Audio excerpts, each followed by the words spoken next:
음식 먹는 걸 중단하고 그리고 밤이고 낮이고 울기 시작한 거예요.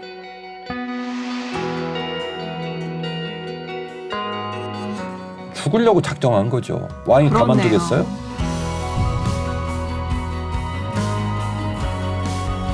굉장히 구체적이에요. 그렇죠.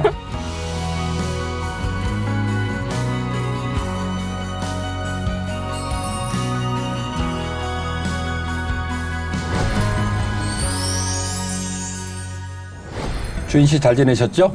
네, 목사님 잘 지내셨어요? 네, 너무너무 더워졌죠? 아, 정말요. 네. 엄청 더워서 힘들었는데 요 며칠 이렇게 비가 시원하게만 와주고 나니까 조금 살 것 같아요. 맞아요.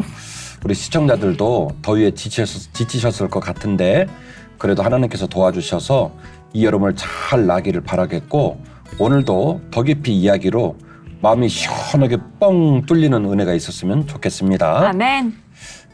오늘 들려줄 이야기는 느헤미야입니다. 느헤미야요. 그래서 오늘하고 다음 주에 걸쳐서 느헤미야 상, 느헤미야 하 이 얘기를 할 텐데 오늘 이 느헤미야 얘기를 시작하면서 인터넷에 있는 백과사전의 내용을 좀 읽어주려고 합니다. 네. 목사로서는 참 창피하기도 하고 부담이 되기도 하고 마음이 썩 이렇게 편한 건 아닌데 그래도 하나님이 저에게 준 마음이니까 용기를 내어서 또박또박 낭독해드리고 우리 시청자들에게도 무엇인가 좀 궤도에서 벗어났다면 그 궤도를 바로잡겠다고 하는 몸부림을 꼭 보여드리고 싶어서 이 문장을 읽어드리려고 합니다. 그 위키피디아에 나오는 느헤미야에 관한 이야기인 거죠? 맞습니다. 우리나라의 경우 개신교인들에게 마냥 편치만은 않은 성경이 바로 느헤미야이다. 흔히 보수 개신교계 중심으로 교회 건축을 할 때 빚이고 뭐고 무리하게 신도들 돈을 끌어모으는 일과 그 과정에서 목사가 크고 아름다운 유리궁전을 짓는 걸 합리화하기 위해 이용하는 구절이 바로 느헤미야이기 때문이다. 대부분의 대규모 교회당들이 지어질 때에 몇 달씩 느헤미야만 가지고 설교를 했었다고 해도 짐작이 될 정도이다. 이 과정에서 구약의 성전은 신약의 교회 건물이 아니다. 우리들 개개인의 마음이 바로 성전이라고 반대하는 장로들이나 부목사 파벌들은 담임목사 설교 시간에 산발락과 도비아라며 싸잡혀 욕을 먹는 게 다반사이었다. 이런 작태는 한국의 개신교가 외적인 성장에 취해 있었던 2000년대 초중반의 절정을 찍었다. 굉장히 비판적이네요. 네, 목사로 읽는 것만으로도 고통스럽고 더 불편했던 이유는 네. 저도 교회 성전 건축할 때 느헤미야 설교를 들었었거든요. 그래서 지금 마음이 조금 더 불편한 것 같아요. 그랬군요. 모든 목사님, 모든 교회가 다 그렇겠습니까? 그렇지 않죠. 그런데 안티 기독교인들이 쓴 그냥 게시물이 아니라 백과사전에 이런 내용들이 기록이 된 걸로 봐서는 너무 오랜 세월 우리 한국 개신교 기독교 목회자들과 교회가 느헤미야의 진면목, 느헤미야의 중요한 메시지에 접근을 하지 못하고 너무 제한적으로 느헤미야를 가르치고 또 성도들에게 소개한 건 아닌가라고 하는 아쉬움이 남는 거죠. 본의 아니게 제가 이렇게 무겁고 어려운 내용을 읽었던 이유는 만약에 우리 모두 시청자들에게 상처가 있다면 이 더 깊이 상편 하편을 통해서 그 상처가 치유되는 은혜가 있었으면 좋겠고 또 우리 목회자들 또 교회들 중에 느헤미야를 저 김진우 목사 이야기꾼이 말하는 것처럼 우리는 그렇게 쓰지 않았는데라고 하신다면 제가 그런 모든 부분들을 일반화시켜서 얘기한 건 아니에요. 우리들이 좀 돌아보고 고민해봤으면 좋겠다라는 지점을 말씀드리기 위함입니다. 그래서 우리 목회자들에게도 또 우리 성도 시청자들 모두에게도 큰 은혜가 있는 느헤미야 편이 되었으면 좋겠습니다.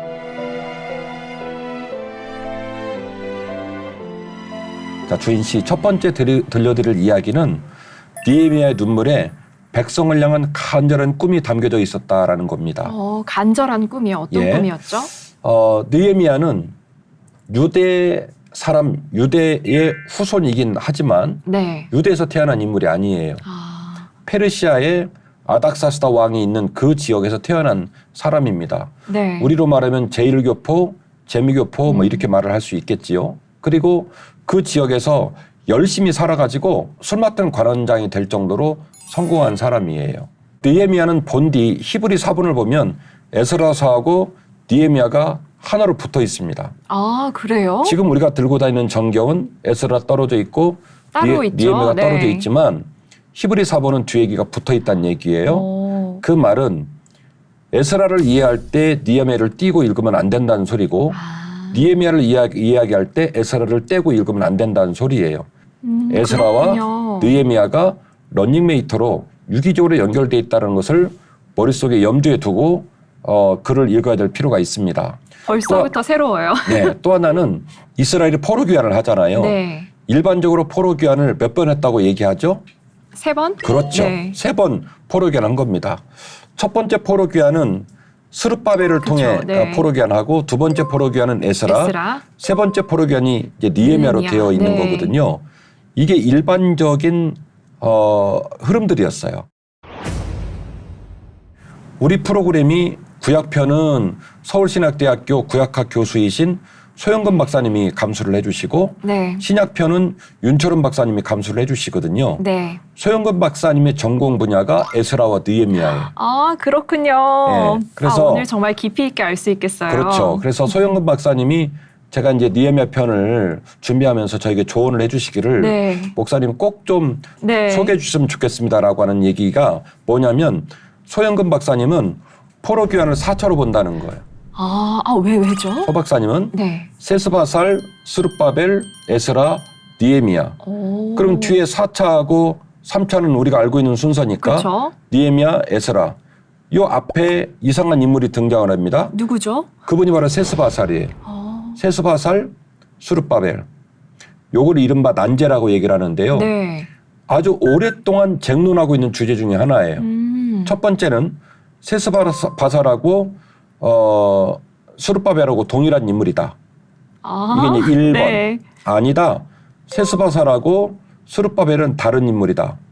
이렇게 갑론을박을 하고 있는 부분인데 근자의 구약학을 연구하는 특별히 에스라와 느헤미야를 연구하는 학자들 입장에서는 거의 네 번 포로 귀환한 것으로 본다라는 것이 오. 학자들의 강력한 학문적인 열매라고 소 박사님이 얘기를 해주셨어요. 아니 근데 두 인물을 동일 인물이라고 볼 정도면은 이게 동시간대에 일어난 일인가요? 동시간대이거나 인접한 시간대이거나 이렇게 되는 상황인데 왜 그러냐면 세스바살은 제가 이제 고레스 왕이 키루스 왕이라고 그랬죠. 네. 고레스 키루스 2세 때 스룹바벨은 다리오 때 활동했던 인물이에요. 네. 그래서 지금 이제 동일한 인물이다라고 말씀하시는 신학자들은 왕조도 한 왕조로 얘기하지만 4차에 걸쳐 복귀를 했다는 분들은 구분을 하는 거예요.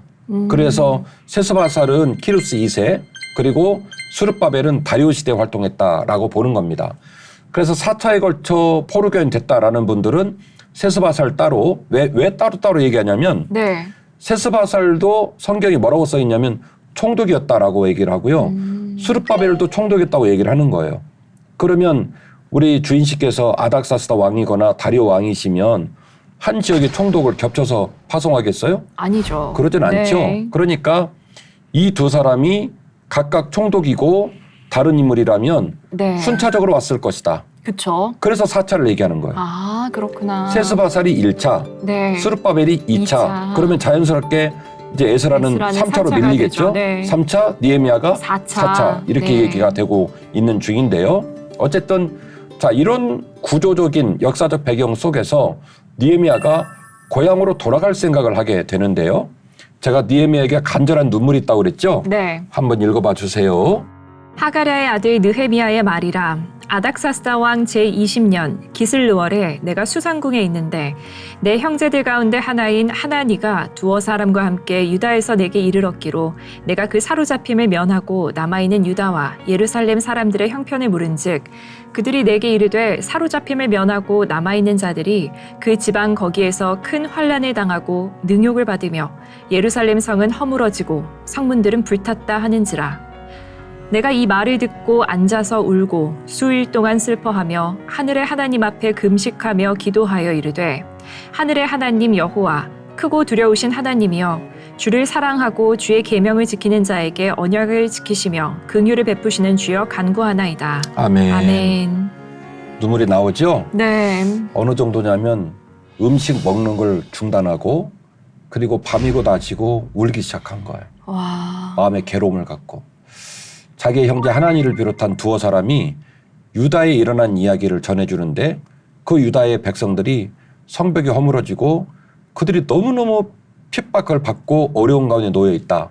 이런 얘기를 듣고 막 울기 시작했다는 거예요. 일단 스룹바벨 회복하고 또 에스라 회복하고 포로 귀환을 했기 때문에 성전은 지금 재건이 된 상황으로 본단 말이에요. 네. 그렇게 보면 유대 후손들이 너무너무 고난을 당하고 힘들어하고 울고 있다라고 한다면 아마 이제 특정한다면 성벽을 특정할 수 있을 거예요.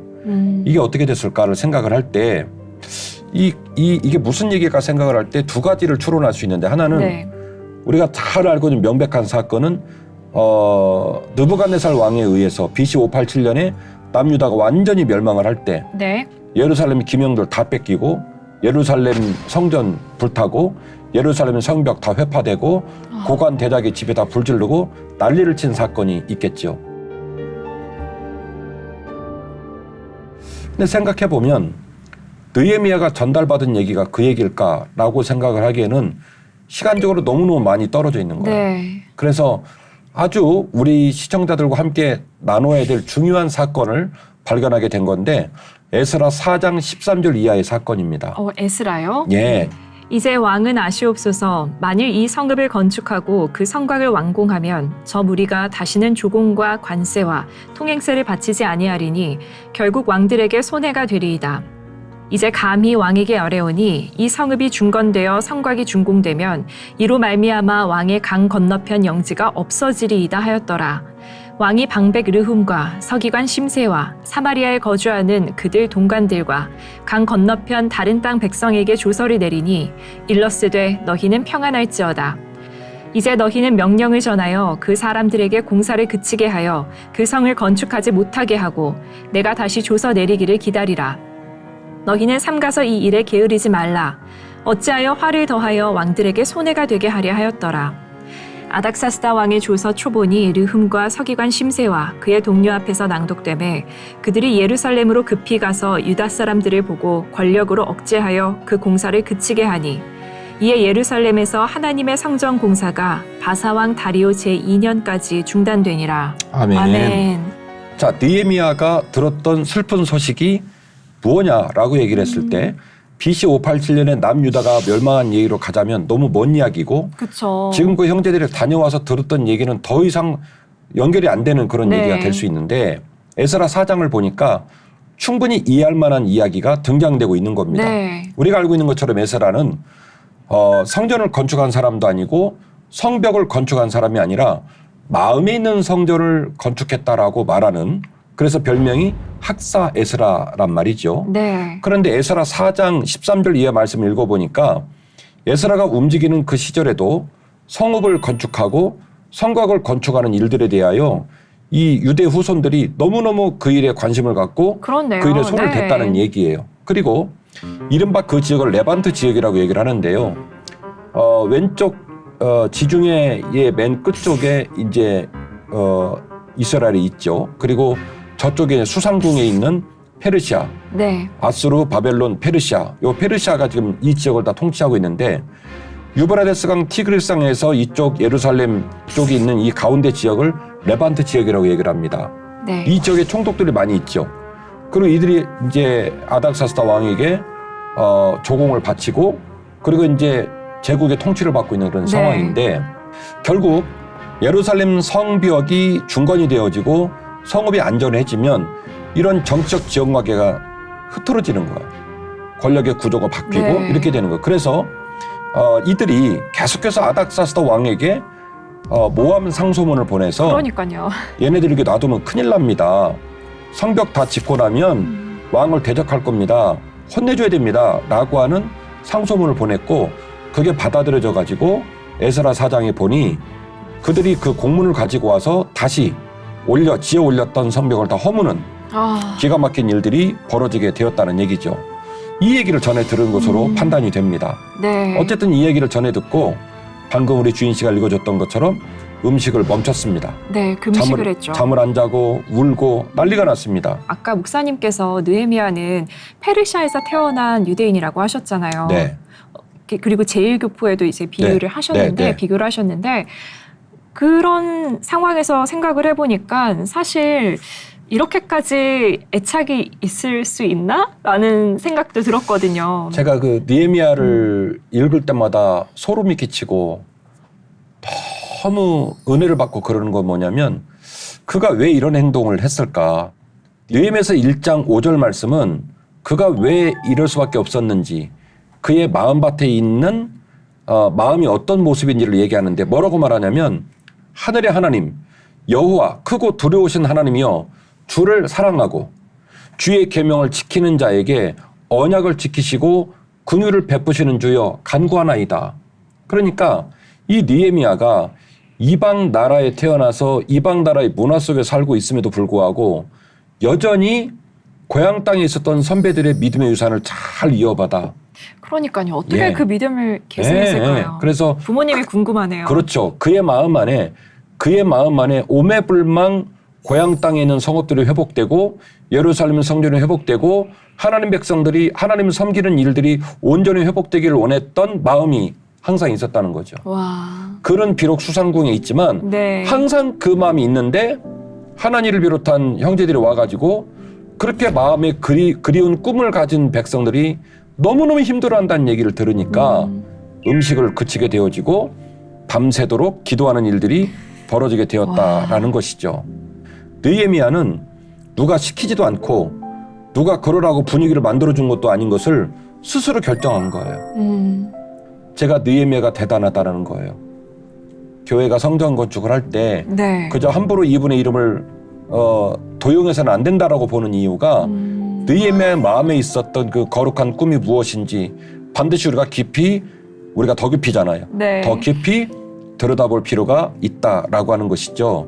그러니까 정말 굳이 이런 위험을 무릅쓸 필요가 없는 사람이었고 페르시아에서도 이미 충분히 여유가 있고 또 성공한 사람이었는데 이렇게까지 한다는 거는 정말 그 안에 하나님에 대한 열정과 또 백성의 그런 회복을 위한 그런 마음이 있는 사람이었던 것 같아요. 맞아요.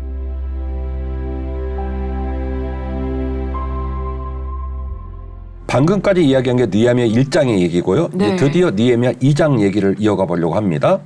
느헤미야가 포로민의 3차 귀환을 이끕니다. 우리 소영근 박사님의 말씀으로 따지면 3차가 아니라 그렇죠. 네. 총명하셔. 4차가 되겠는데요. 아닥사스다 왕의 술 맡은 관원장 느헤미야가 드디어 3차 포로 귀환을 주도하는 일이 벌어지게 되는데요.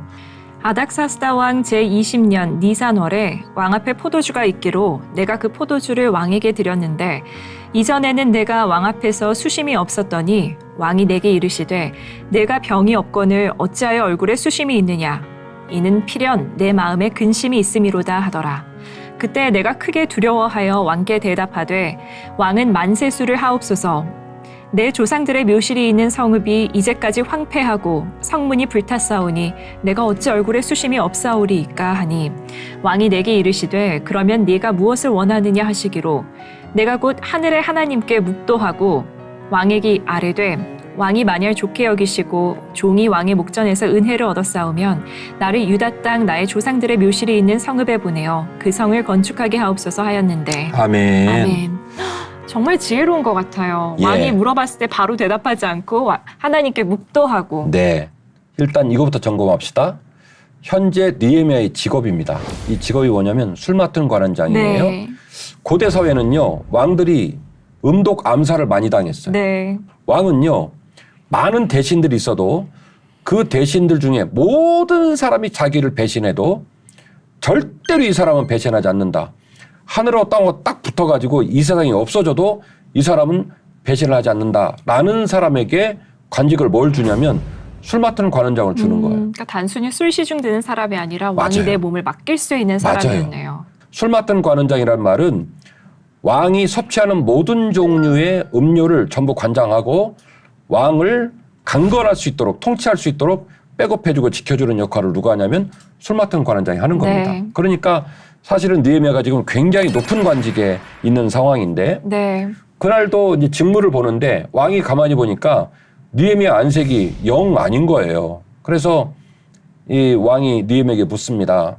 내가 너를 오랫동안 지켜봤는데 또 맨날 괜찮더니 오늘 왜 그러니? 이렇게 얘기하는 거예요. 그러니까 가만히 보면 말이라고 하는 어감이 있잖아요. 어감. 이 어감을 보면 아닥사스다 왕이 느헤미야를 사랑했거나 신뢰했거나 네. 혹은 대단히 존중해줬다는 거예요. 네. 부하가 인상 좀 쓴다고 그걸 왜 물어봅니까? 그것도 옛날 고대 사회. 근데 아닥사스다 왕이 물어봐요. 네. 너 왜 그러니? 라고 물어보니까 우리 주인 씨가 좀 얘기를 해줬듯이 참 지혜롭죠. 앞서 제가 1장에서도 말했지만 느헤미야가 그런 꿈을 꿀 이유가 없다. 누가 시킨 것도 아니다. 그런데 왜 그랬느냐? 그가 하나님을 사랑했다. 하나님 계명을 지키는 사람이었다. 그 얘기를 듣고 즉답을 하지 않고 하나님께 기도하고 하나님께 간절히 기도하고 그리고 이제 아닥사스다 왕에게 얘기합니다. 사실은 제 고향 땅이 저렇게 어려운 상황에 놓여 있다고 네. 하는데 저 좀 고향으로 보내주시면 안 되겠습니까? 요 이야기를 하게 되었다는 얘기죠. 스룹바벨과 함께 결국 5만 명이 다 되는 사람이 내려가서 성전을 재건하게 됩니다. 그리고 학사 에스라가 돌아가서 마음의 성전들을 이제 회복시키고 네. 다시 말해서 이스라엘 민족들의 신앙을 회복시키고 네. 이스라엘 민족들이 제대로 사법권에 준한 모습으로 질서를 따라 통치도 되고 또 백성들이 질서를 따라 살 수 있도록 하는 일들을 진행을 하게 되었고 그리고 느헤미야와 다수의 사람들이 복귀를 해가지고 드디어 성벽을 재건하는 일련의 일들이 벌어지게 되어지는 거죠. 이 엄청난 권리를 누구에게 주냐면 아닥사스다 왕이 느헤미야에게 네. 주게 됩니다. 왕이 내게 이르시되 그러면 내가 무엇을 원하느냐 하시기로 내가 곧 하늘의 하나님께 묵도하고 왕에게 아뢰되 왕이 만일 좋게 여기시고 종이 왕의 목전에서 은혜를 얻었사오면 나를 유다 땅 나의 조상들의 묘실이 있는 성읍에 보내어 그 성을 건축하게 하옵소서 하였는데 그때 왕후도 왕 곁에 앉아 있었더라. 왕이 내게 이르시되 내가 몇 날에 다녀올 길이며 어느 때에 돌아오겠느냐 하고 왕이 나를 보내기를 좋게 여기심으로 내가 기한을 정하고 내가 또 왕에게 아뢰되 왕이 만일 좋게 여기시거든 강서쪽 총독들에게 내리시는 조서를 내게 주사 그들이 나를 용납하여 유다에 들어가기까지 통과하게 하시고 또 왕의 삼림 감독 아삽에게 조서를 내리사 그가 성전에 속한 영문의 문과 성곽과 내가 들어갈 집을 위하여 들보로 쓸 제목을 내게 주게 하옵소서 하매 내 하나님의 선한 손이 나를 도우심으로 왕이 허락하고 군대 장관과 마병을 보내어 나와 함께 하게 하시기로 내가 강서쪽에 있는 총독들에게 이르러 왕의 조서를 전하였더니 호른 사람 산발락과 종이었던 암몬 사람 도비야가 이스라엘 자손을 흥왕하게 하려는 사람이 왔다 함을 듣고 심히 근심하더라. 아멘. 어때요? 저는 너무 웃긴 게 느헤미야는 마치 기다렸다는 듯이 생각하고 있었던 거를 다 선포하네요. 이전에 복귀한 사람들의 모습과는 차원이 달라요. 달라요. 네. 아닥사스다 왕이 말하자면 뭐라고 얘기를 해야 될까요? 건들지 말아야 될 문을 열어버린 거예요. 자기도 질문을 하고서 아차 싶었을 것 같아요. 그렇죠. 느닷없이 질문을 받고 나온 답으로 보이진 않아요. 굉장히 구체적이에요. 그렇죠. 저 있잖아요. 고향 가고 싶어요. 좀 보내주시면 안 돼요? 이 정도 수준이 아니에요. 네, 이 정도 얘기가 아니에요. 자, 보니까 이런 거예요. 느헤미야가 복귀를 할 때 주어진 권리를 4가지로 분석을 해요. 네. 신학자들이. 그런데 제가 좋아하는 우리 소영건 박사님은 동의하지 않습니다. 첫 번째 그 주제에 관하여. 그게 바로 뭐냐면 총독으로 부임을 한 건 맞지만 우리 소 박사님이 저에게 조언하고 있는 건 뭐냐면 네. 느헤미야가 복귀를 할 때는 총독이 아니었다는 겁니다. 왜냐하면 조서를 써줘라는 얘기는 네. 본인이 총독이면 조서를 쓸 이유가 없죠. 총독의 권리를 통해서 통치하면 되는 그쵸? 거예요. 그렇네요. 그런데 네. 왕이 공문을 써달라는 얘기를 전개하는 걸로 보아. 그리고 산발락 도비야가 공식적으로 느헤미야가 총독이면 그렇게까지 대들 수 없다는 거예요. 아, 그 권위에 그렇게 예. 대들 수 없다는 거죠. 라이센스가 네. 아직은 없기 때문에 그렇게 계속해서 괴롭히지 않았는가 생각을 하게 그렇구나. 되는 거예요. 어쨌든 간에 총독이 되긴 했어요. 나중에 총독이 됩니다. 그래서 첫 번째는 어쨌든 총독의 권리를 주었다는 것. 두 번째는 유프라테스강 서쪽 그리고 예루살렘 중간에 있는 넓은 지역을 이른바 레반트 지역이라고 얘기를 해요. 그 레반트 지역에 많은 이제 나라들과 지역들이 있겠죠. 총독들이 있고 네. 총독들을 관할하는 또 높은 총독이 있겠죠. 이게 구조가 그렇게 되어 있어요. 그런데 이전에 1차 포로귀환한 사람들, 2차 포로귀환한 사람들은 직선주로로 복귀를 하지 않고 하란 쪽으로 쭉 돌아서 복귀를 해요. 1차도 그렇고 2차도 그렇고. 그런데 느헤미야는 뜻밖의 얘기를 합니다. 왕한테. 왕이여, 조서 써주세요. 가는 곳마다 총독들 만나면요. 우리로 말하면 이제 비자 발급받고 여권에도 도장 찍는 거하고 똑같은 개념인데 네. 우리 가는 일행들 프리패스로 문 다 열어주라고 하세요. 어떻게 가겠다? 꾸불꾸불 돌아서 갈 마음이 없다. 그만큼 내가 마음이 여유가 없다. 나는 그냥 질러서 갈 거다. 그냥 질러 갈 거니까 이 레반트 지역 지도자들한테 우리가 갈 때마다 길 열라라고 하는 공문 써달라는 거예요. 와. 조서 만들어 달라는 거예요. 그러니까 최대한 시간 낭비하지 않고 네, 효율적으로 성벽을 재건하기 위해 제가 또 엄청 오늘 고민을 많이 했네요. 차분차분하게 하려다가 또 이제 흥분을 하는 상황인데 그리고 또 뭐라고 얘기하냐면 왕의 창고에서 성벽과 총독 관제를 지을 수 있는 모든 목재를 무제한 쓸 수 있는 지원해달라고. 네, 무제한 쓸 수 있는 권한을 달라. 마지막 네 번째로 왕의 군대와 마병들을 붙여주라. 그렇게 얘기하는 거예요. 그러니까 제가 보는 더 깊이 이야기꾼이 보는 느헤미야는 전략가입니다. 네. 그리고 책사입니다. 그리고 무엇보다도 중요한 건 하나님의 사람이었다는 거예요. 네. 지금 1장, 2장 계속되고 있는 일들. 화자는 누구냐면 하나님이 아니라 아닥사스다 왕이에요. 네. 그런데 아닥사스다 왕을 만나기 전에도 만나기는 와중에도 무언가를 요구하는 와중에도 계속 중간중간에 섞이는 문장이 뭐냐면 내가 하나님께 기도했다. 맞아요. 하나님이 네. 기뻐하신다. 하나님 마음이다. 이런 얘기 계속 나오거든요. 그리고 심지어 아까 전에 그 자원을 공급받았을 때도 하나님께 하나님의 손이 나를 도우심으로라고 이렇게 하나님을 인정하잖아요. 이 부분이 정말 아름다운 것 같아요. 주인 씨 기억력 총명하다. 바로 그 포인트예요. 이 모든 일들을 그러니까 아닥사스다 왕이 이 본문을 직접 읽었으면 화냈을 거예요. 왜요? 야, 마 은혜는 내가 베풀었는데 영광은 하나님께 돌리냐? 그러니까 느헤미야가 말하는 거예요. 나는 하나님의 사람이었고 하나님 계명을 지키는 사람이었고 굳이 내가 울게 된 이유도 그 이유고 마음속에 쫙 이 플랜을 갖고 있다가 설계도를 그쵸. 갖고 있다가 네. 얘기를 다다다다다 얘기를 한 거예요. 그래서 놀라운 사실은 그 모든 청원 사항을 허락받습니다. 그러니까요. 이게 둘 중 하나인 것 같아요. 아주 뻔뻔한 신하거나 아니면은 맞아요. 이만한 요구를 받아들일 정도로 평소에 굉장히 충직한 신하였거나 둘 중 하나였던 것 같아요. 아마도 후자일 가능성이 네. 농후하죠. 술 맡은 관원장을 왕의 곁을 비울 수 있습니까? 없습니까? 없죠. 없죠. 그럼요. 없단 말이에요. 왜냐하면 왕 입장에서는 다른 어떤 관리를 출장 보내도 술 맡은 관원장은 못 보내는 겁니다. 그렇네요. 그러면 원래 네. 이런 청원을 할 때 왕이요. 저는 여전히 왕을 지킬 겁니다. 네. 그러니까 국방부 장관하고 건축부 장관 보내가지고 좀 시켜주세요. 이게 맞아요. 그렇네요, 목사님. 자리를 못 비우는 네. 거예요. 그러니까 에스더가 죽으면 죽으리라 말했는데 맞아요. 네. 에스더만 그런 게 아니라 느헤미야도 죽을 각오를 한 거예요. 왜? 이미 예루살렘에 가기 전에 내가 예루살렘을 기필코 중건하겠다라고 하는 구체적 비전을 갖고 있었고 어떤 반대급부적인 사람들의 준동에도 나는 이를 해낼 거라고 하는 전략을 갖고 있었다는 거예요. 그러니까요. 그래서 그렇게 세팅을 하고 드디어 느헤미야가 고향으로 돌아가게 됩니다.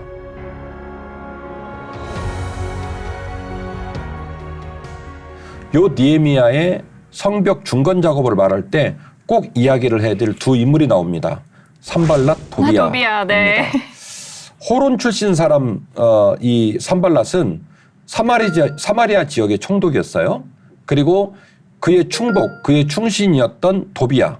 이 사람이 신복인데 도비야는 암몬의 총독이었던 걸로 생각이 됩니다. 그렇군요. 그래서 어쨌든 사마리아, 암몬, 그러니까 이 아스돗을 비롯한 예루살렘을 싸고 있는 지역의 지도자들이 엄청 긴장을 하게 된 거예요. 네. 그 이유는 제가 앞서서 말씀을 드렸듯이 성벽이 제대로 재건이 되어지면 그 안에 치안, 경제, 사회, 종교 모든 부분들이 온전하게 작동될 수 있는 안전한 공간이 마련이 됩니다. 네.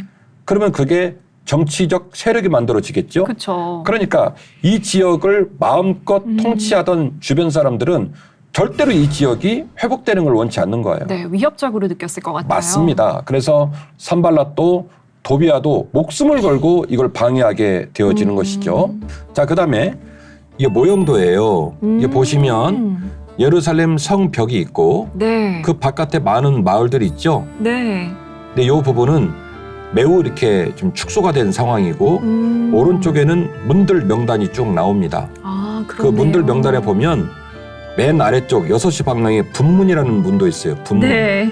그림 그려져 있죠. 네, 네. 그게 저 배변 분자예요. 그래서 똥문. 우리 시대로 말하면 아마 하수 종말 처리장 뭐 이런 이제 시스템들인 그렇군요. 네. 것 같은데 어쨌든 이렇게 이제 예루살렘 성벽이 되게 좀 축소된 형태로 이게 보여지게 되거든요.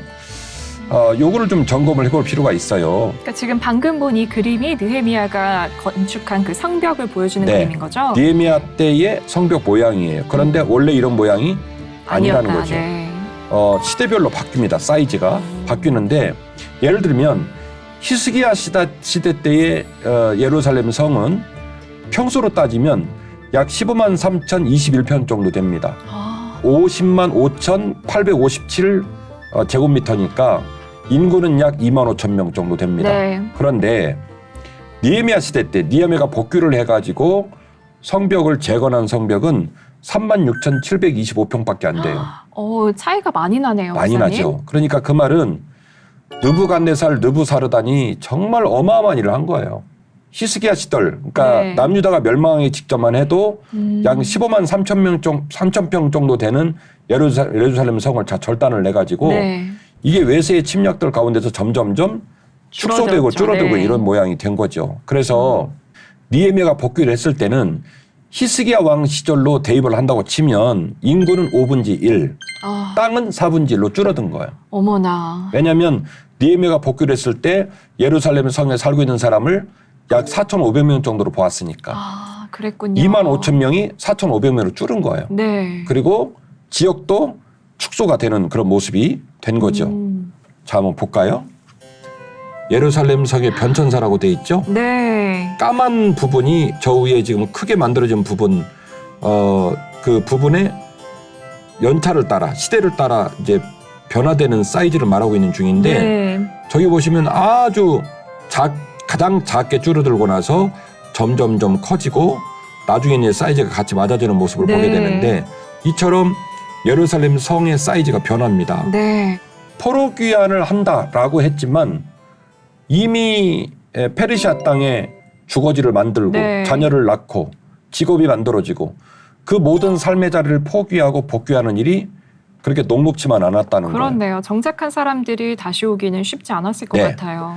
제2차 때는 1754명으로 줍니다. 어마어마하게 줄어요. 네. 무려 30분의 1 수준입니다. 구약학 교수이신 우리 소윤건 박사님은 최소 4차 이상은 될 것이다라고 말을 한 이유가 뭐냐면 네. 그들이 복귀하는 시기도 달랐고 마음도 달랐고 그랬다는 거예요. 그러네요. 그러니까 느헤미야 마음에 있는 간절한 눈물이 얼마나 애절한 눈물인지 그 땅은 폐허예요. 성들이 다 무너지고 네. 사람은 4,000명 이 정도밖에 없고 그리고 4,000명밖에 없다는 얘기는 그 성이 안전하지 않기 때문에. 그렇네요. 그 4,000명이 살기에도 굉장히 척박했을 것 같아요. 네. 느헤미야의 꿈이 위대한 이유는 뭐냐면 이 땅을 내가 다시 재건하겠다는 거예요. 옛날에 그날의 영광으로 네. 수많은 사람이 모여들고 경제가 살아나고 사회가 살아나고 교육이 살아나고 사람들이 마음껏 살 수 있는 성 만들겠다. 이 꿈을 품고 느헤미야가 복귀를 한 겁니다. 그러니까 하나님과의 관계 회복을 넘어서서 그 나라와 백성의 회복을 꿈꾸었던 자였네요. 나라를 재건하는 것과도 같게 들려요. 예, 느헤미야처럼 느헤미야에 있었던 마음처럼 우리들에게도 간절한 눈물, 거룩한 꿈이 필요하지 않을까. 우리는요 코로나19 한 3년여 기간 동안에 실패와 좌절과 무기력에 너무 익숙해진 것 같아요. 원래 실패하는 거고 원래 좌절하는 거고 원래 눌려있는 것이 자연스러운 것처럼 우리 몸에 배어버린 것 같아요. 하나뿐인 우리의 인생, 주께서 허락하신 한 번의 신앙생활의 길을 걸어가면서 그 신앙생활의 빛이 바라고 동력원이 떨어지고 그 옛날에 첫사랑을 잃어버렸음에도 불구하고 두려워하거나 저항하거나 몸부림치지 않아요. 이미 우리 몸에 무기력이 밴 것 같아요. 그래서 그 무기력이라는 질병이 우리를 지금도 짓누르고 있다는 생각이 듭니다.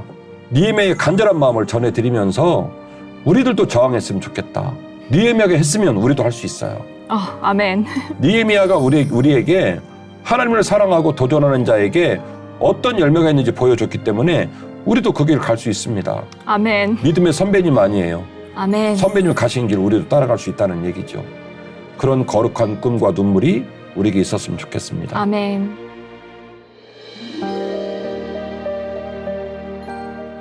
목사님께서 종종 더 깊이 진행하다 보면은 천국에 가면은 누구 만나보고 싶다 이런 말씀 자주 하시잖아요. 그렇죠. 근데 저는 오늘 이야기를 듣는데 느헤미야의 부모님이 뵙고 싶어요. 저도. 제가 아이를 키우는 엄마의 입장이다 보니까 사실 어떻게 보면은 페르시아에서 이보다 더 잘 정착할 수 없을 만큼 성공한 케이스잖아요. 그렇죠. 그런데도 불구하고 나라에 대한 그 조국에 대한 애국심과 또 나라를 재건하겠다는 마음이 있었던 거는 제 생각엔 아무리 생각을 해도 부모님의 영향이 컸던 것 같아요.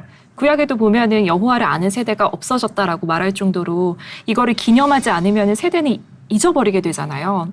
그런데 이 신앙을 잘 계승이 된 것 같고 그래서 저도 이렇게 신앙을 잘 계승하여서 우리 딸을 느헤미야처럼 키워야겠구나라는 생각을 하는 시간이었습니다. 주인 씨 대단한 게 지금 주인 씨가 포인트를 짚은 게 뭐냐면 유대인의 교육 방식의 가장 중요한 가치를 얘기한 거예요. 신명기 6장 4절 들으라 이스라엘 쉐마. 그러니까 이 쉐마를 움직이는 동력원이 누구냐면 부모예요. 와. 매우 중요한 걸 지적을 해주셨는데 주인 씨는 느헤미야 선배님 부모님 만나고 저는 누구 만나고 싶냐면 느헤미야 만나고 싶어. 저도 둘 다 만나고 싶습니다. 너무 매력 있고 네. 와 대단하다. 정말요. 이 추진력도 엄청난 것 같아요. 네. 지략과 전술과 추진력과 와. 그동안 우리가 더 깊이 해서 많은 인물들을 말했지만 느헤미야가 이렇게 매력적인 분이었다는 사실 그리고 느헤미야 마음에 이런 거룩한 꿈이 있었다는 사실들이 우리 시청자들에게 잘 전달되었으면 좋겠습니다. 네. 지금 아직 마치지 않았고 다음 주에 이제 하편이 나오거든요. 좋아요. 기대하시라 개봉박두 시청자들 꼭 다음 주에 만나기를 바라겠습니다. 네, 다음 주에 감사합니다. 뵙겠습니다. 고맙습니다.